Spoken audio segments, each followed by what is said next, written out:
Well, I think it's just coming up to 11 o'clock. Welcome, everyone. Good morning, good afternoon, good evening, wherever you are in the world. And welcome to this very first Learning Live deep dive. I'm Giles Hearn, Chief Marketing Officer at the LPI. Thanks very much for joining us. Today, we're asking a fairly simple question, but I think it's an important one. Is L&D ready to lead AI adoption? So I think we can all agree that AI has clearly moved beyond hype. Most organizations now are already experimenting in some way. I know we are certainly at the LPI. But there are still some big questions, aren't there, around skills, confidence, governance, data, responsible use, all these kind of things. And we've done some recent research with Abodoo, and well, there are some clear capability gaps across the profession, unfortunately. So today is really about making sense of that. We're not going to represent the report, we're not going to get overly technical, but we do want to ask what the findings mean in practice and what learning leaders and learning professionals should be doing next. So today, I'm pleased to say that we are joined by three amazing people. Jyoti Mistry, Learning and Development Director at GlaxoSmithKline, GSK. Vanessa Wainwright, Chief Executive Officer and founder of Abodoo, who we did the report with. And guiding the conversation, the inimitable Simon Lambert, former Chief Learning Officer of Microsoft UK, who will be providing the context and keeping us all focused. We will be running a couple of polls as well and open questions, so please get ready for those. And there'll also be the opportunity at the end for posing your own questions to the panel. And we will follow up with a PDF and some action steps for you all to become more AI ready. So please relax, grab a coffee or whatever your drink of choice is, and enjoy this Learning Live deep dive from the LPI. Simon, thank you. Over to you. Thank you, Giles. Good morning, everybody. I hope everyone's feeling good today, because today we've got a wonderful opportunity to take a deep dive look at the state of AI readiness across our profession, based on the research from LPI and Abodoo. Now, what we're going to do today is we're going to take a look at the research and what we believe the research is telling us. We're going to give some examples of the lessons that we've learned as we've been thinking about and implementing AI across our respective organizations. And we're going to hopefully give some ideas of what we can all do next as we're looking specifically at this accelerated AI transformation. But before I start, we want to try and use this forum as a mechanism for two-way discussion, which means that we are heavily reliant on your participation in the chat. Oh, I can hear a big groan from the audience. No, it's not that hard. What we're just going to try and do is ask a few questions to just get a bit of a pulse specifically around the topics that we're talking about and to understand exactly the way you're feeling specifically around this topic. So I'm going to start. My first question for the chat that we're going to ask you is, how are you feeling coming into this webinar? What are the things that you're hoping that we're going to get to cover today? What are the expectations? What are some of the questions and queries that you're hoping that we can bring up? Not that we're going to be able to cover everything, but we're going to give it our best go. And of course, we've got Q&A later. So can you just put into the chat, and I will have a quick look now, specifically around what people are feeling today, specifically as we're coming into this incredibly challenging topic of implementing AI. So all are curious. Thank you. What a great start from a learning professional, being curious. Excellent. Love it. Oh, they're all coming in now. Goodness me. Good morning. Good morning. Yeah, excited to find out more. Yeah, okay. Feeling open-minded. Very good. Thank you. I'm trying to read them. They're all skipping through. There's quite a lot. But there's definitely a real curiosity to understand more. Slightly overwhelmed and not sure where to start. Okay, well, Karen, thank you for being so transparent and honest. We'll try our very best to hopefully stimulate some ideas around how that could work for you. Very interested to see what AI can do for L&D. Again, we'll talk about that. So lots of curiosity, lots of interest, a little bit of uncertainty, and potentially opportunity for people to kind of see how AI can have a genuine business impact. So thank you so much. That was a little test. We're going to come back to the chat during the course of the conversation, and hopefully we can use it as an opportunity to have a two-way conversation. So what did I take out of the research? I think for me, there's a few things that I took out of the research that I think are worthy of highlighting here as we start the conversation. I think firstly, for me, I took away that AI literacy is the single largest capability risk across most organizations, and yet the function responsible for enabling that has a very low level of confidence in their own capability around AI fundamentals, data literacy, interoperability, and governance. And I think the second thing I took away is, governance and compliance, incredibly important, dangerously underdeveloped skills. So we really need to think about, and hopefully we're going to cover today, what we can potentially do about that. I think the third thing that I took away from the research was how we really need to start to be engaging at a much more strategic level.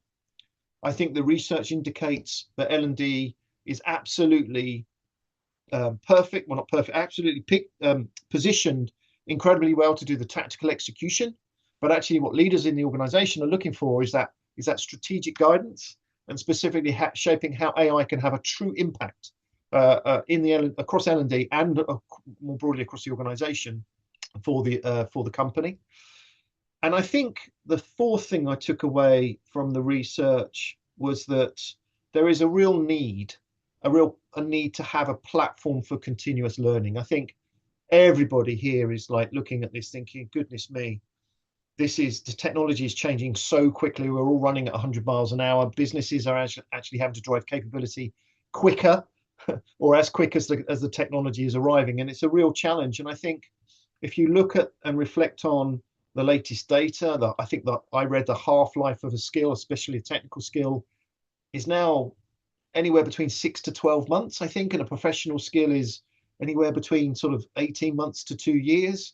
I mean, that change is happening real time, and we have to try and find a way to keep up with it. And many organizations are just running to stand still. So I guess one of the things I took away from this is how do we get ahead of the problem? How can we specifically really take a strategic and leadership position so we're not continuously chasing our tail?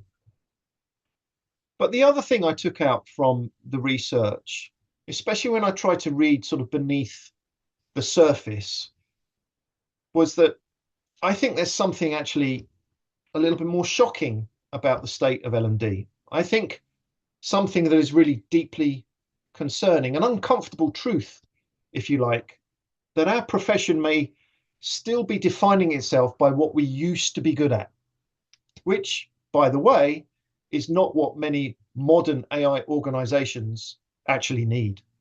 I think there is and I took away from the research, a potential L&D identity crisis, where we're built for a world that no longer exists, and where our strengths have become our shield. I mean, we're incredibly good, and the research points to this, things like empathy, coaching, communication, facilitation, which are really important set of human skills that are absolutely needed across every organization.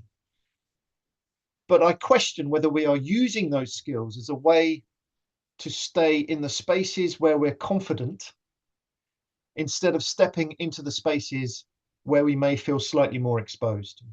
And those spaces really around AI literacy, data literacy, governance, systems thinking.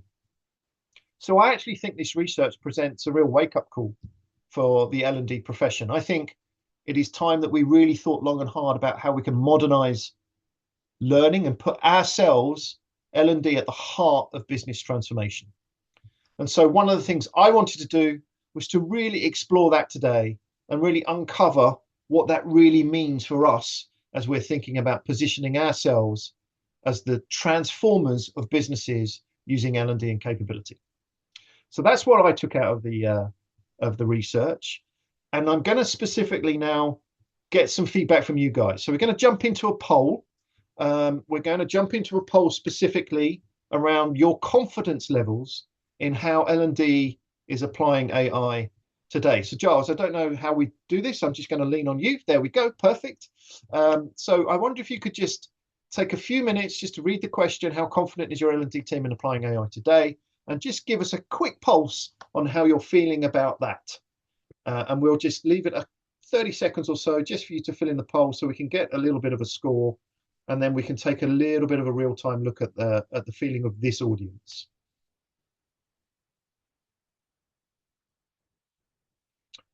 Vanessa or Jyoti, you can't vote. So there we go.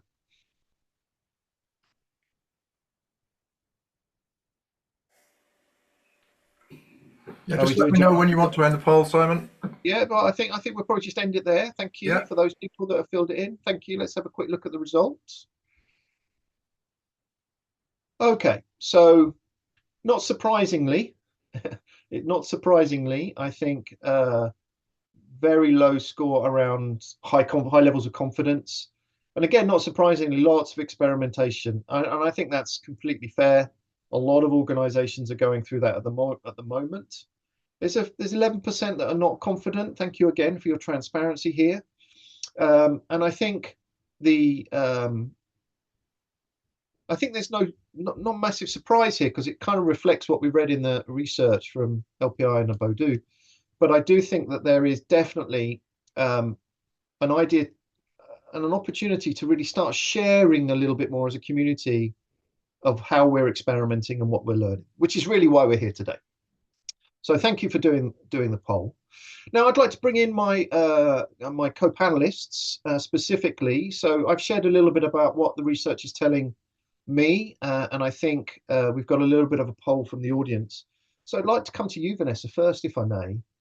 Specifically, as you've been you were obviously very active in creating this research. I'd love to get your perspective on, as you were sort of unpacking the data, what did you take out of the research from your perspective? Yeah, it's wonderful to be here, and I think the research. Well, firstly, when we're pulling or creating reports, we usually would work with a data set, maybe of a few hundred companies, but this was exceptional. We had 1,874 organizations contribute to the L&D capability survey, and what was key for us was to really see what are the gaps in the L&D teams. So if I kind of give you the headline findings, one that should really make an L&D leader in this room sort of sit up, it was around the AI literacy score.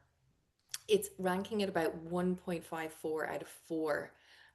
It was the lowest scoring domain in the entire framework, sitting below the developing threshold. So really what it means is the people responsible for building AI capability across their organizations are on average still at just the awareness level themselves. And I think it's reflective in the survey that's just been done. And it's definitely not a criticism. It is a starting point, and it's exactly why this resource matters. And secondly, I think that it's around being able to redefine the role of CLO. And I really, there's an acronym that we like to use, which touches on the point of capability gap. What does that mean? So if we were to look at Chief Learning Officer, CLO, and kind of redefine it, we would think that C stands for that capability gap, that it genuinely has a cost. But what's coming through is that it can be really challenging for learning to demonstrate the cost to revenue or the bottom line to the organization. And I have a story I can touch on later on that kind of brings to light when you can connect capability gap to cost, everyone sits up and actually budget is magically created. The second is around the L, the learning can lead. So the learning department is probably the one that's always seen the value to skills, data, and intelligence. And now other departments are catching up, and learning has always been rich in skills data, and there's unique opportunity to lead on that. But the overarching is that kind of standing for the O, which is the one source of truth. how can we truly establish the gap, and have it as a source of truth so everyone across the organization can agree that that's the gap that needs to be filled, and speak a similar language, so that not only can we get investment behind developing the curriculum that's needed for today, but we can get it for the right skills of tomorrow. And we can have a situation where mass redundancies are not happening because we're able to bridge that gap. But it was really profound. I highly recommend the report. It's about 37 pages in long. If you haven't already downloaded it from the LPI website, it's got a lot of rich context for your departments. So really, I guess some really good points to unpick there. But the one that kind of jumped out to me was, and when we were discussing before, so you can't actually address what you can't see. So effectively, what you're saying is this type of report will give you the opportunity to take a true view of what the state of your organizational capability around AI looks like, to then know what strategies to put into place to really try and move the needle on that. Yeah, 100%. I host the Global Skills podcast, and so many leaders are coming on just saying the line of "we can't see clearly," and it's not just in learning; it's also in talent. It's also in recruitment. Everyone needs greater visibility on the gaps, not just at a macro and company-wide level, but on an individual level. Like, gone are the days where we're just going to invest in mass learning licenses and kind of deploy it to the workforce. We need to really look at how do we personalize learning and development journeys. And this is something that, we've been doing with organizations where if you can see clearly, and some organizations are already seeing the value in skills tagging all the courses in their LMS, and that's a really good starting point. But actually the complete picture is skills tagging the workforce, and then the ultimate picture is skills tagging the jobs, and that are evolving into tasks.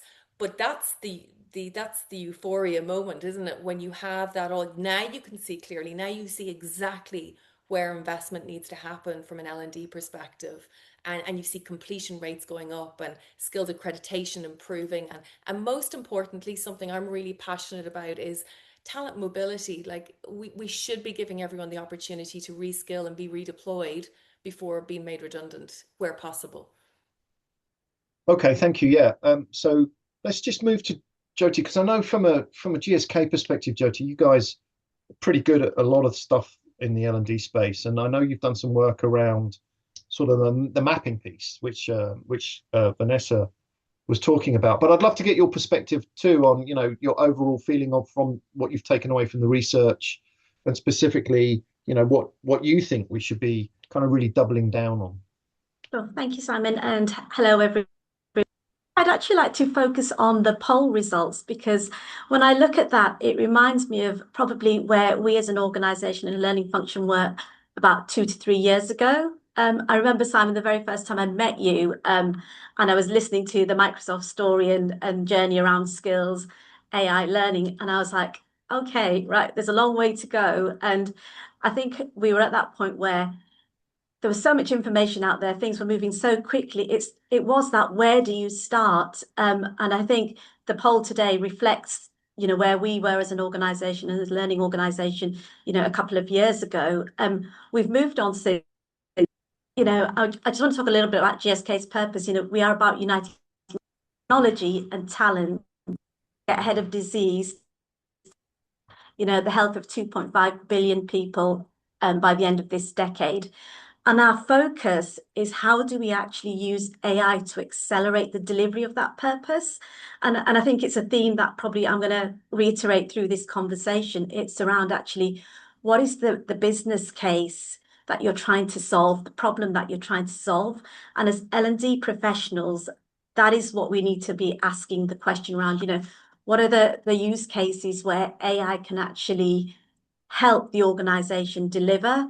And as L&D professionals, I see our role as, really challenging and asking the business and identifying those opportunities and cases where AI could make a difference. But at an organization level, if I take a step back and we talk about AI and how do we actually, really engage and bring people on that journey with us. Digital fluency is an enterprise skill at GSK, so it's recognized as something that not just L&D people need to do, but actually everybody in our organization needs to be digitally fluent. When I say digitally fluent, I'm talking about being comfortable with AI and also data and analytics. So they're the two kind of components around digital fluency we're really focusing on. And I would say sponsorship and support from the very top of the organization to enable that is absolutely critical and almost non-negotiable. That sponsorship to drive that conversation around AI and not see it as something that we think about as an afterthought. It's an integral part of how we should be thinking about our organization and what we're delivering, for our patients ultimately. And I think an example of, what are we doing to enable that, through the sponsorship. So we have events, annual events, month-long events, which really focus on building digital literacy and fluency across the organization. We also have started doing hackathons, to solve real business problems using AI. So that piece around experimentation learning is absolutely critical. And I've heard it in other kind of sessions I've attended where people talk about, people are still fearful of failing. And actually, we are encouraging people to experiment, to try things out, because, the AI isn't going to get bored of you asking the same question in multiple ways. It's about really embracing the technology, but with a very clear focus business lens problem to solve.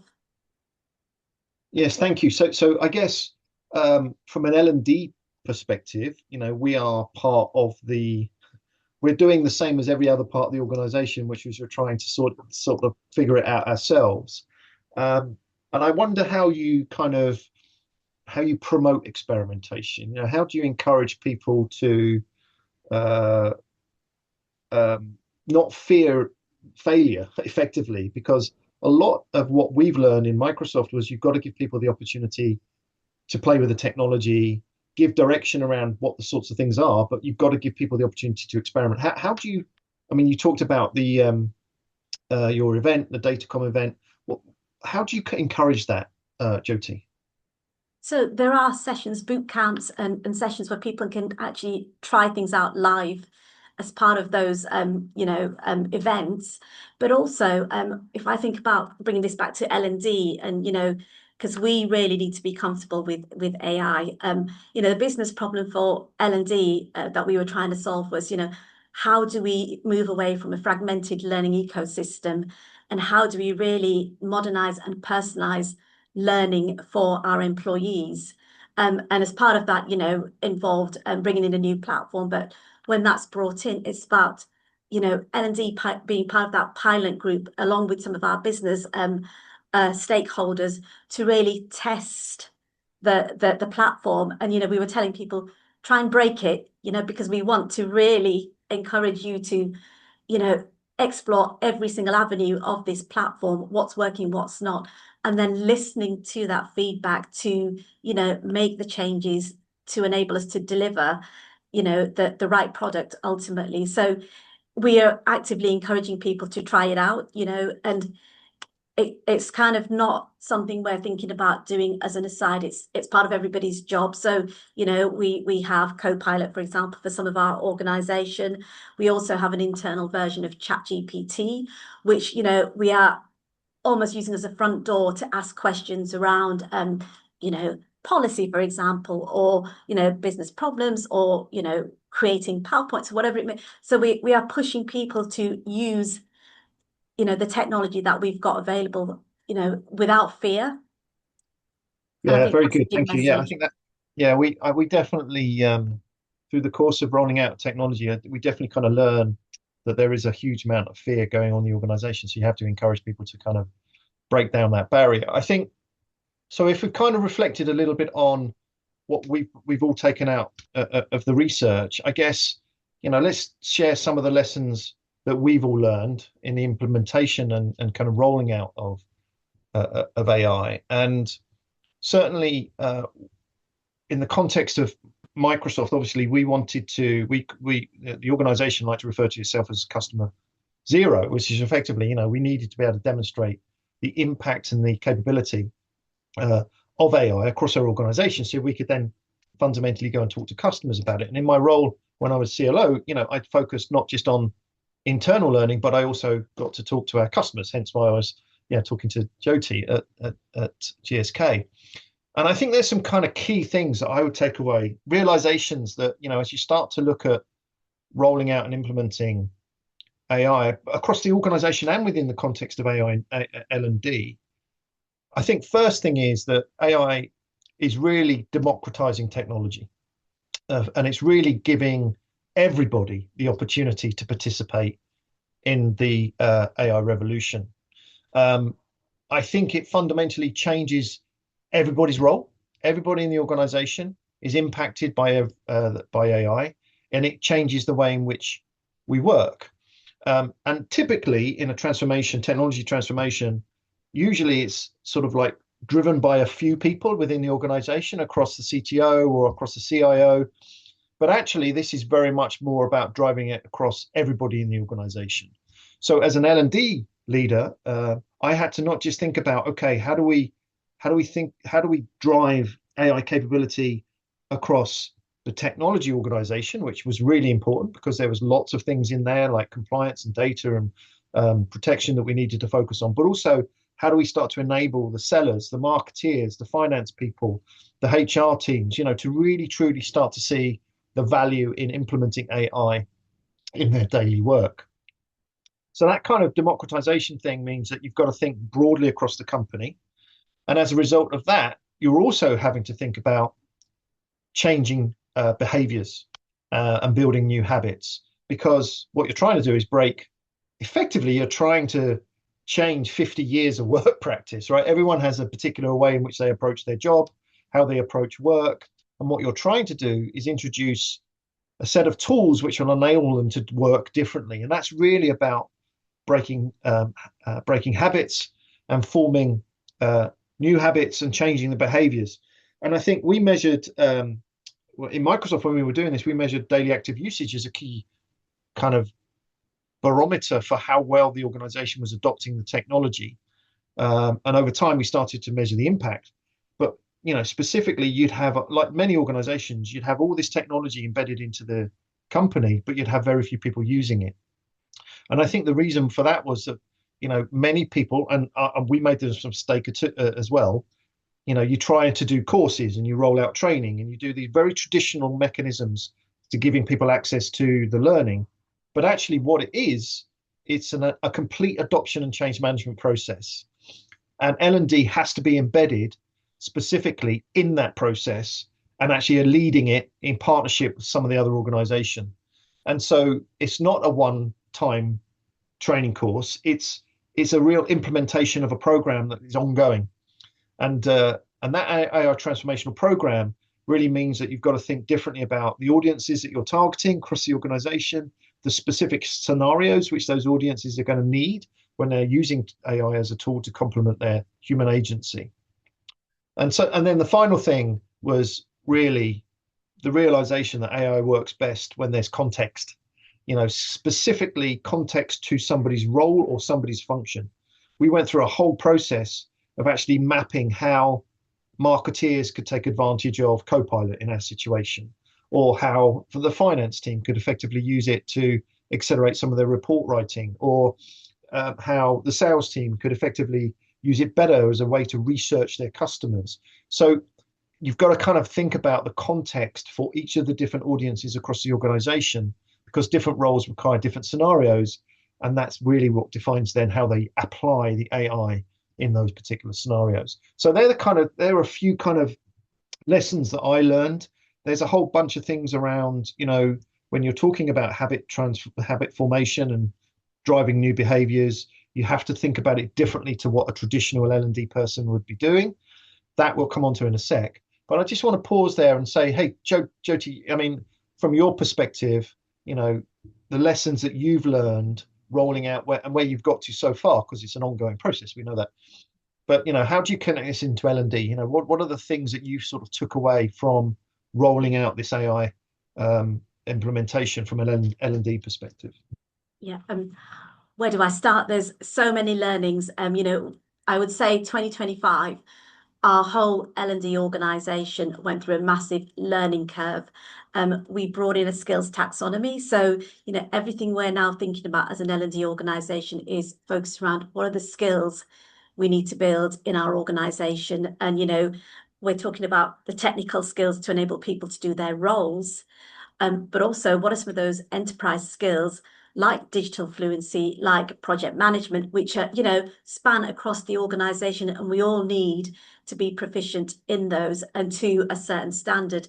And having that skill taxonomy aligned to people's job roles really helps us, and, you know, through AI, deliver personalized learning, which is relevant to the individual in their job, you know, but also allows them to think about what are the future roles they might want to consider and the skills that they need to adopt to, and, you know, build to enable them to move into those types of roles. So L&D needs to have that skills first mindset, absolutely first and foremost. I think the other thing to remember is AI is the enabler, it's not the solution. We as L&D people, you know, needed through our experience, needed to be, you know, champions of the technology. We needed to be able to tell the story of what is, you know, where have we been, where are we trying to get to, and what does this mean for individuals in our organization, but what does it mean from a business context as well? You know, what are we going to be able to do? And it's not just about efficiency, it's about building the right skills for the future. And, you know, so for us as L&D professionals, it's that skills first mindset, but also you can't do it alone. And, you know, and this is one of the things we learned very early on. When I think back to a couple of years ago, when we started the RFP process for our transformation, you know, it wasn't just L&D leading that RFP process. We were working with our tech organization, we were working with our learning operations teams, we were working with our procurement partners, we were working with our experience organization. So, and we were working with our business learning teams as well. So I sit in within our Centre of Excellence, but what we can't do is deliver something and expect the business to adopt it. So actually we included our business learning teams from the very outset of the conversation. And, you know, they inputted into the enterprise strategy around learning. They were part of the whole selection process for our platform, but they were also the drivers in, you know, helping us to build out the skills taxonomy, validate it in their organization, and also look at learning content as well. And, you know, and then the piece around content is curation versus creation where we can as well. I think that's a big shift for learning professionals. It's, you know, we're really keen to deliver solutions and create, you know, fantastic new things, but actually there is so much content out there because of AI, because of technology, that, you know, we should be getting really savvy at, you know, curating some of that content, you know, some of it through our content partners that we work with, but some of it, you know, that's out on YouTube, for example, or some of the, you know, kind of professional bodies out there as well. There's a lot of great content. So I think for L&D, it's a mindset shift of curation versus creation. AI is the enabler, not the solution. And we are the change agents, you know, and that's a massive, massive piece. And we're not going to do it alone. We can't do it alone, because if we want to create an integrated learning ecosystem, it's not just L&D, it's lots of other parts of the organization. And I think the final one, and probably the biggest learning piece we've had, is around governance. That is absolutely massive with AI. You know, we're a regulated organization, as I'm sure many of our listeners here today are part of organizations where there's, you know, strong compliance, etc. The governance piece needs to be thought about upfront as well. And, you know, I'll be honest, our previous teams, etc., have been on a massive learning curve as well, because the technology has come so quickly. So we have been learning and partnering with them to make sure we are safeguarding our data, you know, across the various platforms through the AI technologies that we've brought into the organization. And we're really, you know, working very closely with them to make sure what we're doing aligns with, you know, all of our global audience, because, you know, rules are different in different countries and different regions, so we need to be mindful of that. So governance around, you know, the technology that we're bringing in and how people are using it and what we can and can't do is absolutely critical. And I think if we spell that out and lay that out and the principles around that up front, it really helps people understand, well, why can't I do this? Because I can go to ChatGPT externally and do this X, Y, and Z, but why can't I do it internally? So it helps you as L&D people answer some of those questions and position the technology and how we're using it.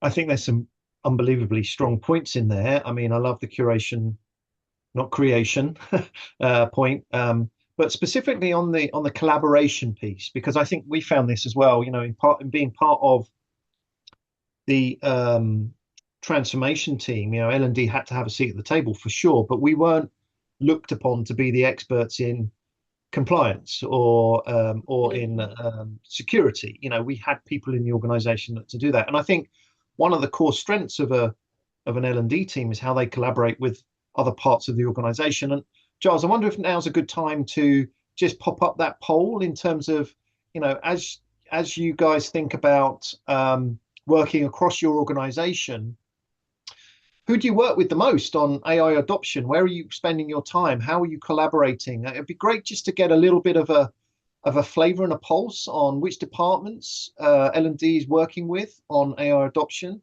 because certainly it's not exclusively L&D that needs to take responsibility for this, but the collaboration and facilitation is absolutely upon us to do. So I wonder if we can just take a few minutes to fill in the poll, just to give us a little bit of a feel specifically. And because I think Jyoti's point is spot on, right? Which is, you know, you're not expected to be the experts in legal issues or compliance issues or privacy issues, but you should absolutely be able to collaborate with those organizations as you're building that transformational plan. So hopefully, Giles, we've got a few answers, so maybe we could just jump out of the poll and have a look at what the feedback looked like. Wow, what a mix. Goodness me. So there's a real kind of mix here across all parts of the organization. Let's have a look. Not sure, don't know. Okay. So you've definitely got executive leadership up there. IT, obviously, yeah, not surprising. Legal, risk and compliance. Now, legal's a really interesting one, actually, because they're also having to go through a massive learning curve when it comes to application of AI in their profession.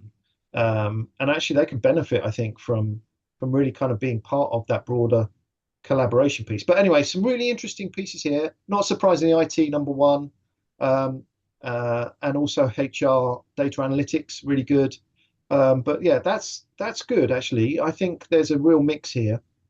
And it shows the interdependencies on rolling out AI across your business. Hey, Vanessa, can I come to you specifically in terms of, you know, we were talking about learnings, and we were talking about, you know, what we've learned as individuals working across our organizations.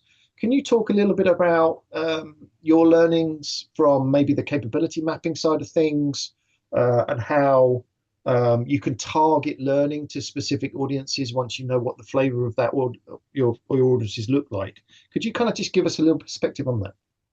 Absolutely. I think what I'd love to do is just share an example with you, because there was a pharmaceutical company that had done the exercise around, they knew there was a capability gap, they knew there was a cost. So the first piece of work we were invited in to do was to understand what was the tangible cost and actually work it out in monetary terms. So the collaboration to make that happen was, and it's really interesting to see this survey, because we had talent acquisition, we had learning, we had the tech team, and we obviously had recruitment. And the estimated value of the capability gap at that time was 7.2 million euros a year. So that enabled the budget to be created, because up until that point in time, there was a real push for AI learning curriculum to be distributed to the workforce, but there was no set agenda of how do we personalize it. But really, the crux of it, what we were able to do after that was analyze all of the curriculum. And to Jyoti's point, this company had spent hundreds of thousands on annual licenses on learning, and there was lots of rich content, as well as the capability of creating learning. The challenge that we had, though, was that the capability data connected to learning did not marry what was on the HR system. So every employee had a profile that was generated from the CV, and it had auto-generated the capabilities of those employees. And when you tried to marry the two data sets, there was different definitions around the skills. And I can see some people putting in the chat there, how do we define human skill, hard skill, transversal skill? So that baseline was something that we had to address in order to, another comment I've seen is it's not personalization around the learning pathways. And I agree with you, but I think at the same time, what we discovered was, imagine if we could create a skills taxonomy like Jyoti describes that sits in learning, but that can speak to the HR system and that can also speak to recruitment. So as soon as someone lands into the organization, not only can we see their capabilities today, but we can see the capability gap. We can then connect them to the right courses at the right time.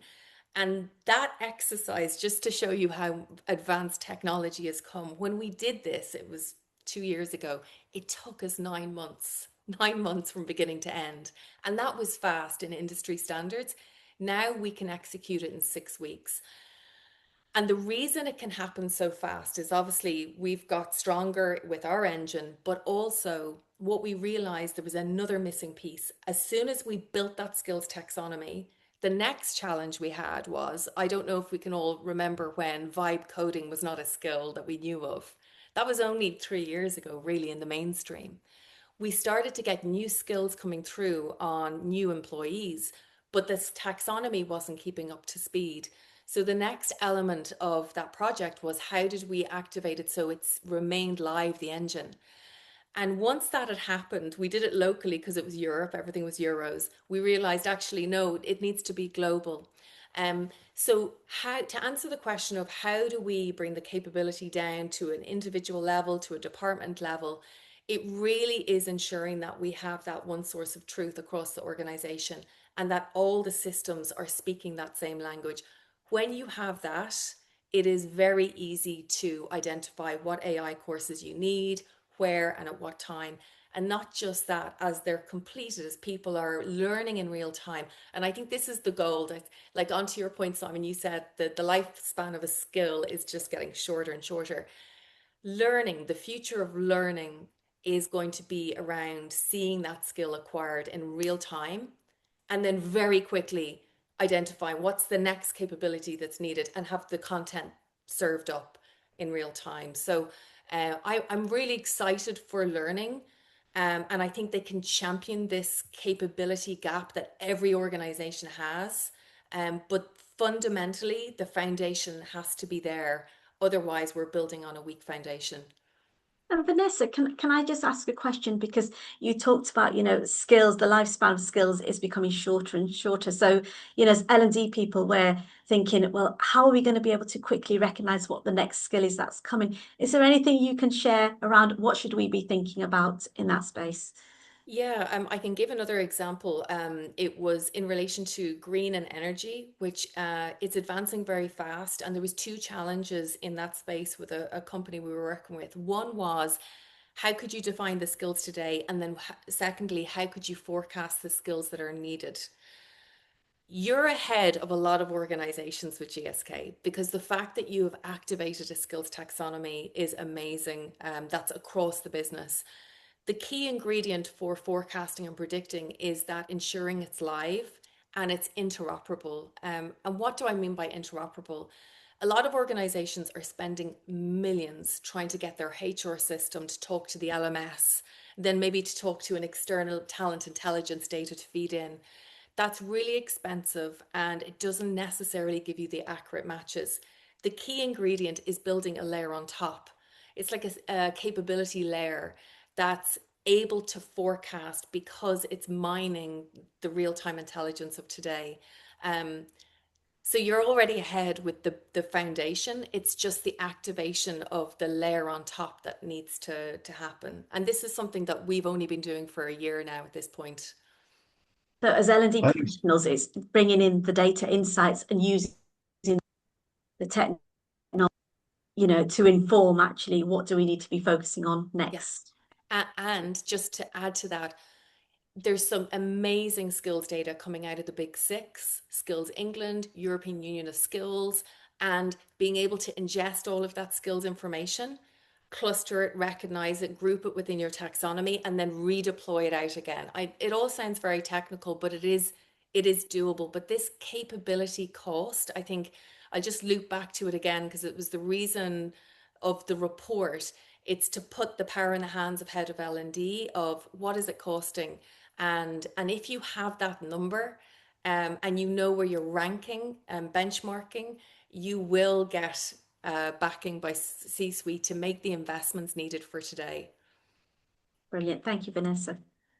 Yeah, thanks, Jyoti. I'm going to come to you and ask you the same question, though, in terms of as we try to get ahead of the problem, when you're thinking about future, you know, where are you looking in terms of developing the skills for the future? Yeah, it's a brilliant question because, you know, we obviously need to continue building our AI capability, you know, as L&D professionals, but across the organization as well. But I think the skills we need are really partnering with our business to identify those use cases for where can AI, you know, really make a difference to the employee experience, ultimately to our patients. That's the big piece for us is, you know, continuing to build that capability because the technology is changing so quickly. But, you know, how are we going to then engage our employees to change with us as well? I think there's something around change fatigue potentially is a danger because things are moving at such pace. So, you know, really championing the cause, but really being able to present, you know, the use case and the rationale and the value add to the employee experience, but also to the organization. I would say change adoption, agility, absolutely critical skills for L&D. Getting comfortable with AI completely. And I think the key one is being able to demonstrate the business impact through skills progression. So, you know, we're very early in our skills journey. We've kind of gone live with our job to skill mapping, you know, and it's been live for about 7 months now. So we're just starting to kind of, you know, see some of that data come through.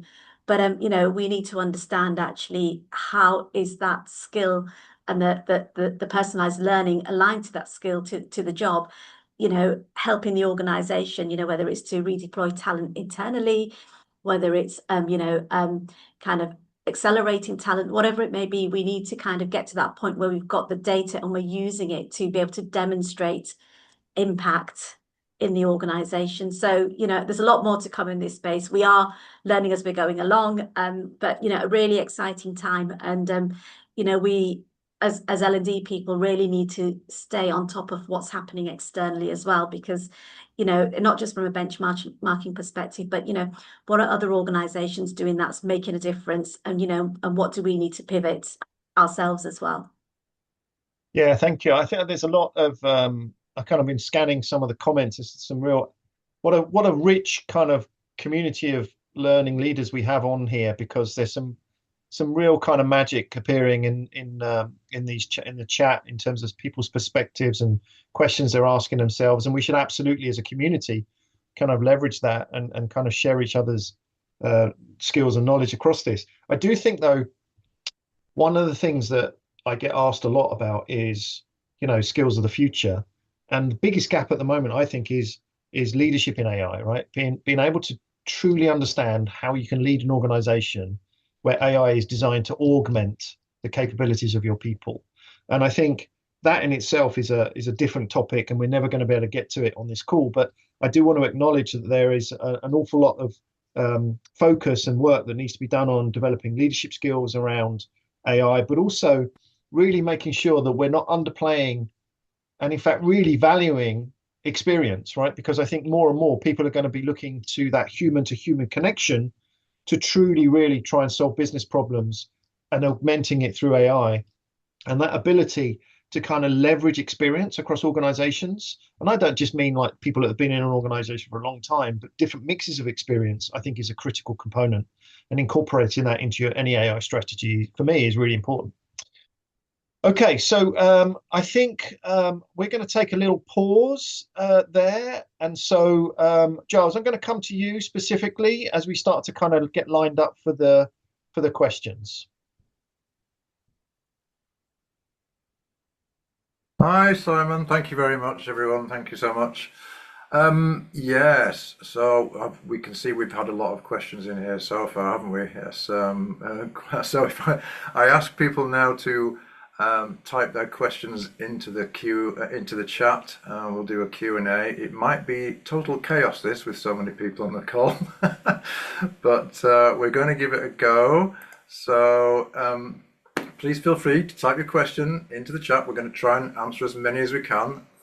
And while we wait for those to come through, I am just going to quickly share my screen on something while we're waiting for those. There we go. So remember everyone, knowledge is power. Okay, so after this webinar, we'll be sharing with you the LPI Abodoo research that Vanessa's been talking about. That's completely free for you to read. We'll also be sharing you a link to the wonderful AI and workforce capability gap calculator, which Vanessa also talked about. All these are free to do, free to use. We'll send you links to the LPI capability map, of course, which will not only assess your capability in AI, but in all sorts of other things like performance consulting, design and delivery, facilitation, learning culture, loads of wonderful things there. And again, that is free to self-assess. Sending you links on how you can assess your whole team as well and build AI capability with the LPI's AIR program. Which is not just for AI L&D people, but for the whole organization as well. And finally, if you are eligible as a learning leader, you are welcome to join us at the September event of Learning Live. And there'll be more information on that, and also how to get involved in the LPI in a larger context as an LPI member. So with that all coming your way after this webinar, let's now have a look at the questions, and let's see if we can answer as many as we can. Okay. Yeah, so I've been having a quick look, and we'll start one actually, which can go straight to Vanessa, I think, because Vanessa, there's a question here around what AI leadership skills would you add to a skills taxonomy? So I guess the question there is, what are the skills that are important for leaders in this world of AI? I wonder if you could take a punt at that. Yeah, absolutely. I did an interview actually the other day, and someone defined them as sort of the superhuman skills. Because let's face it, AI can do a lot, but there's two elements to it. One is the systems thinking. We're at such an early stage with AI. We're literally at the point of, can we plug in agents? Can we make our data intelligence smarter and more real time? But actually, what's going to separate us is our ability to, as you said, Simon, leverage all the experience that we have and really be able to approach from a human skill perspective. I saw someone commented there that we all learn differently, and we all require AI in different ways. And so critical thinking, that cognitive ability, the ability to teach but really understand that it's been learnt, even down to how we're using AI and prompting. These are also fundamental, and a lot of organizations we're working with the skills intelligence piece, the question that they're being asked a lot on is, how do we accredit skills? Like, how do we know someone has a capability? And this is sort of the holy grail area. And one of the answers has been around the need to assess the real, and not from a sort of a very micromanaged environment, but it's different. It's an in-between between compliance and then a nice to have skill. Whereas AI, we need to know that our workforce have the skill, but it has to be delivered in a way that we're developing human skills, because that's what's going to set us apart from AI. And I'll loop it back to the ontology piece again. A lot of the skills libraries that are out there right now are very driven around hard skills.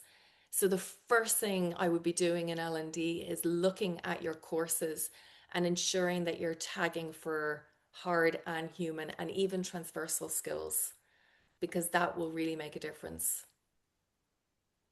Yeah, thank you. I mean, Jyoti, do you have a perspective on AI leadership skills? Yeah, AI, I think, is one skill, but the leadership skills that we've known for many years are still relevant. Things like actually creating a psychologically safe environment for your team is absolutely critical. You know, we need to be able to, you know, have brilliant conversations, develop our employees. We need to show empathy. You know, these are really critical leadership skills which have always existed and we've known about, and they haven't gone away. And I think that's the important thing to remember is, you know, those soft skills. And I think there's a question in the chat around how do we, you know, make the case for investing in skills that aren't AI focused. And I think the message I would absolutely kind of want to for people to take away is AI is a skill and we all need to learn, you know, and, you know, become really proficient with it. But the other human skills haven't gone away. You know, they're absolutely key. You know, being able to collaborate, you know, we talked a little bit about some of the examples through today's call around collaboration as L&D folks is absolutely key, you know, and that goes for leaders as well, you know, and for leaders, it's being able to support their teams to, you know, really embrace technology, embrace AI. So creating that safe space, you know, encouraging testing, failing, and learning, and you know, those skills just don't go away. So for leadership, you know, absolutely critical that you know, a leader is able to provide that breadth of skills and demonstrate that breadth of skill with their teams. Yeah, and I think just to build on that, I would say that I'm sure this audience knows Ed Monk, the CEO here of LPI. He's written a piece around learnership, which resonates hugely with me, specifically around the ability to continually learn, that learning agility. And I think every leader needs to be able to have that capability. The other thing I'd say is there's a real importance for leaders to be able to show good judgment. And I think judgment is a really difficult skill to build, but nonetheless, I think it's built on experience and knowledge. But I do think there's going to be a lot more scenarios when leaders need to make right judgment for where AI can make a difference in their organization and the application of it, and obviously doing so in a very structured and compliant way. I think we got time for just one quick. Actually, I'll go to Giles. Giles, have we got time for any more questions, or are we at the Yeah, end? sure. Yeah. Okay, there's a few here, and I think let's have a quick look. There was one around change agent. Let's talk specifically about L&D itself. So change agents live ahead of the curve, but it seems L&D are behind the curve. How do we accelerate to get ahead? I'll take a punt at starting on that one, because I think from an organizational perspective, in the same way that, you know, we are looking at what are the scenarios that marketing or sales or HR can use AI for, I think we need to think about what are the scenarios that L&D can use AI for. And one of the things that we learned at Microsoft was actually the use of AI agents in learning. And the example I'll give is that there was an opportunity and we developed a solution where salespeople could really test their capability around talking about, you know, particular sales narrative in the context or in a safe, non-judgmental environment by engaging directly with an AI agent. And there was a huge amount of nervousness in the organization, specifically because we were worried that people would get very nervous about engaging with an AI agent and having that as a learning tool. But actually what it proved was many of the salespeople felt incredibly comfortable because it was a non-judgmental environment. They felt psychologically safe. They could make mistakes without, you know, having their manager look at them and judge them for it. And it proved to be an incredibly popular way of really trying to encourage people to practice their sales narrative around a particular topic. And we learned a huge amount off the back of that. And as much as actually agentic AI and the role of agents in terms of supporting learning to complement that human to human piece, not replace it, to complement it, actually had a massive role. So I do think there are part, you know, in terms of using AI to really build learning capability across the organization and L&D at the heart of that. That's something that I know that we spent some time on. When I say we, obviously I don't work at Microsoft anymore, but when I was there, we spent some time on and really developed a solution to enhance that. I'm conscious of time, and so I think we probably need to bring this to a close. Look, first of all, let me thank Jyoti and Vanessa specifically for joining us on the call today. And also all of you on the call. It's just marvelous to see the engagement and the level of passion that you're sharing in the chat and the perspectives. I think there's an awful lot that we can learn from each other. Please use the LPI as a mechanism for doing so. It has some great opportunities for us to come together as a community. I think Vanessa's got some great stuff that she can share off the back of this call as well. If you want to learn more about some of the tools that she's built in partnership with the LPI around the research, but also some of the work she's done around capability mapping. And with that, I think, Giles, we'll bring it to a close. Thank you.